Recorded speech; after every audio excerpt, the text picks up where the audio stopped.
Hi, my name is Clint Waller, and today I'm going to talk about liability issues and disaster. First, I will reference the article Legal Issues in Emergency Management by William C. Nicholson. When responding to an incident, the government faces many issues. The government has to respond effectively to assist those in need, and they also have to worry about the manner in which they respond and how it looks in the public eye. They must be careful in all aspects of response to ensure that the citizens do not view their aid as biased. For example, if the power company focuses on returning water and electricity to the more wealthy neighborhoods before they do the less fortunate ones, it could raise some grumblings in the community. One thing I'm going to talk about is negligence. When someone has a legal obligation to act and does not, and this failure to act results in loss of property, life, or causes injury, the government can be liable. And there's also immunities. Government entities generally have protection from legal liability for many activities, but it has limitations. There are disaster response statutes put in place to protect those responding and acting in their official capacities. Liability is another reason why disaster relief entities have standardized operating procedures, specific training, and response plans put in place. If the guidelines put in place are followed, it can act as a form of mitigation against legal issues.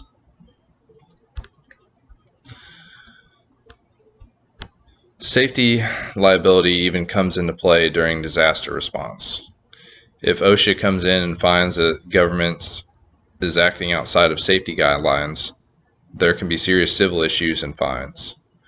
An example of legal liability during an incident would be Hurricane Katrina. I'm going to reference the article Hurricane Katrina, Remembering Federal Failures by Chris Edwards. The response to Hurricane Katrina was very slow and confused at all levels. People went several days and weeks without adequate food, water, and shelter. And here's some things we didn't know that could possibly be considered negligence. FEMA repeatedly blocked the delivery of emergency provisions that Methodist Hospital of New Orleans tried to bring in.